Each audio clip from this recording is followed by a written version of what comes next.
Good morning, number 3. This time, I just have it the way that I was recording before today. I tried 2 new things today to address the audio situation. Neither of them worked to my expectations. I didn't have a problem prior to today, although I agree that the volume was not as loud as it is with my desktop computer, but I'm still on the laptop, even though I have my own audio and video, my own webcam that does the audio and the video hooked up to it, because I'm convinced laptops are deficient machines when it comes to audio, and perhaps that's why we're having the difficulty. I'm not sure. I've addressed it. Anyway, I'm not going to talk about that anymore. Take number 3, ninth wave, unity consciousness. Can we get there? To me, the ninth wave is about unity universal consciousness. And depending on where I put my focus, I can see it. What happens, though, when I am directly confronted by those I love that would like to shut me up?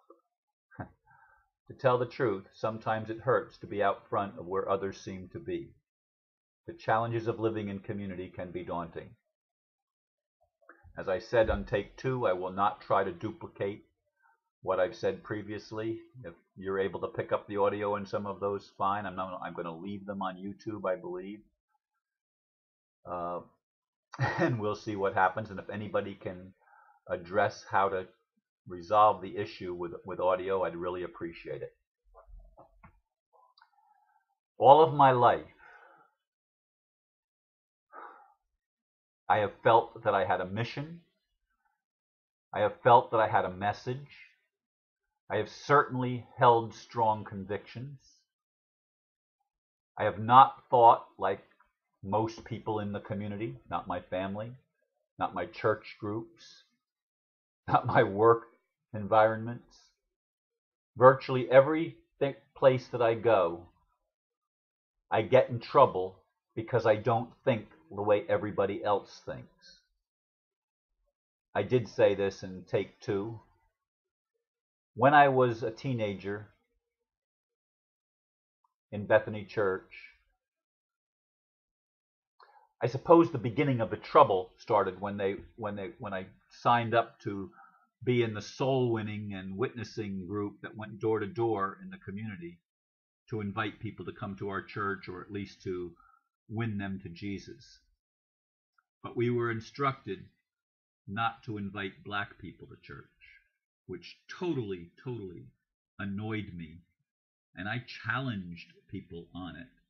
And I actually started my own Sunday school, which I didn't say in that. Outside the church, in a little covered alcove in the back of the church, I would go and I'd get the little neighborhood black kids, and I'd bring them up and I'd teach Sunday school. I'd said that once before on YouTube. But that was my way of protesting the fact that we weren't allowed to invite black people to come to our white church.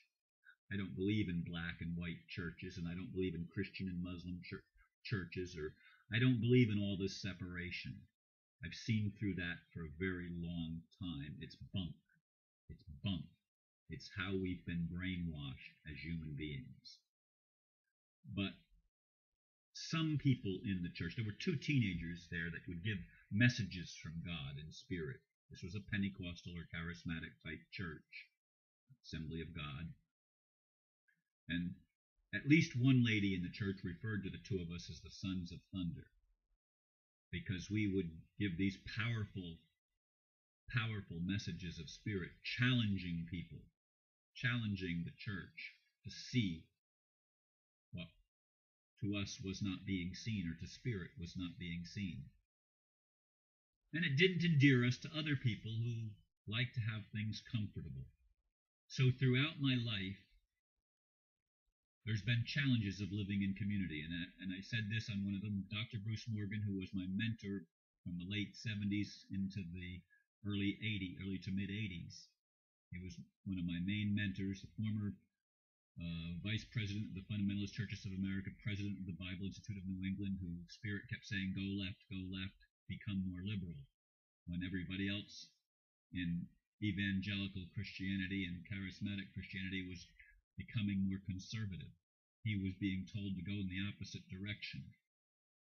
So anyway, he was one of my early mentors, and he said he described a prophet, and he among many others throughout my life have identified me as having a prophetic streak, or the spirit of a prophet, one who speaks for God. And he said that a prophet really can't exist peacefully in a community because their messages are too radical.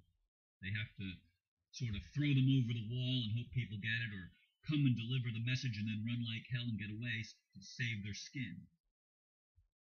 And while I've never had to run like hell to save my skin, I've certainly taken abuse at the hands of people who don't like being discomforted by the message that Spirit gives me to give.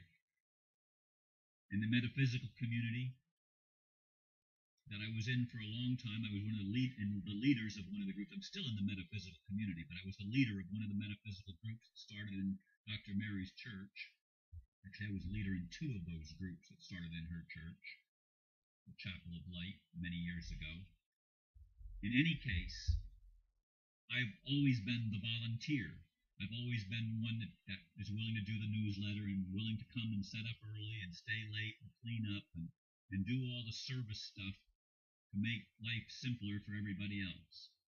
I mean, while other people would stand around and talk and see something that needs to be done and walk right past it as if it wasn't even there, I would see those things and I would just simply do them.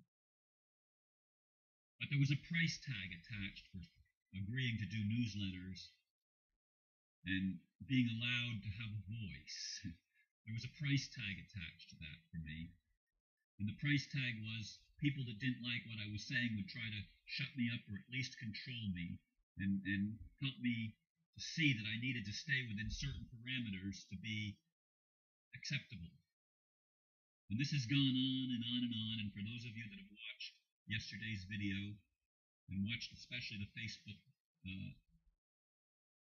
feedback that came as a result of it, you understand where I'm coming from. For now, even in the new way, I'm being challenged. Every time that I've spoken in recent years, I've been advised to stay away from controversial subjects. All that I do are controversial subjects. That's my message, and it's always controversial, and it's always going to be controversial. That's my mission. That's my job. That's my task. It's not to make things comfortable. It's to discomfort the comfortable and to comfort the discomforted. That's one of the duties of a prophet also. To let you know that you're a child of God, even though you're not accepted in the mainstream community. You're still loved by God. And if you're in the mainstream community and you're going along with all the lies and all the bullshit that the system has to offer, well, then you're part of the problem, and I'm going to discomfort you because that's my job. That's my job. I'm a warrior. I'm a prophet. And you can take it or leave it. You can believe it or not believe it. I don't care. But I came to deliver a message. Unity consciousness, can we get there? Yes, we're going to get there. We're going to get there. Exactly the how, I don't know. What's coming to the surface is all the underworld crap. All the stuff of the old is trying to block out the new. It will not succeed. It will not succeed. In this ninth wave, there's going to be energies unleashed that are going to be like dynamite, blasting away at blockages in lots of things, in lots of areas. And I'm tired of having people that I love try to control me and make me behave and not say things that are controversial. I'm tired of that. It hurts. I'm ready to once again stand alone outside of the community that I've been a part of, where I've only missed a few Sundays in this is the 6th year. I've only missed a few Sundays. I'm there week in and week out, more than anyone else. And they're trying to shut me up. I was one of the moderators on the People of Diversity Facebook page. Last night I could not even, they had removed the video that I posted yesterday and the comments that went with it. They removed it totally from the page. And when I tried to comment, I was unable to actually make a comment. When I tried to comment on somebody else's comment, I couldn't do it. I was blocked. I had been removed. Then Margie, one of my good friends, as you know, who does the workshops that I've been associated with, she's been one of my strongest supporters for a long time. She made some comments, and all of a sudden I was able to be back on it because she challenged them in a way that I didn't, but she challenged them and they heard her and they put me back on. But I said to the person who was removing me, you keep on censoring me and I'm gone from the movement. I won't stay in a group any longer that tries to make me cut off my arms and my legs to fit into some box that makes everybody else comfortable. I just can't do that. That's out of integrity. That's not who I am. And I won't live there. I won't live there. Ninth wave, unity consciousness. Does it look like disunity is happening in my life? It's been happening in my life all of my life. All of my life. And the solution is not to tone down my message. The solution, as I see it, is to step up a notch and declare plainly, proclaim plainly that which is in my heart, that which is passionate to me. And that's the most loving thing that I can do because it's the most honest thing that I can do. And that's where I am this morning as I do take 3. And every one of them has been different. And you won't be able to hear them all. And that's okay. Because the energy of the words have gone out there.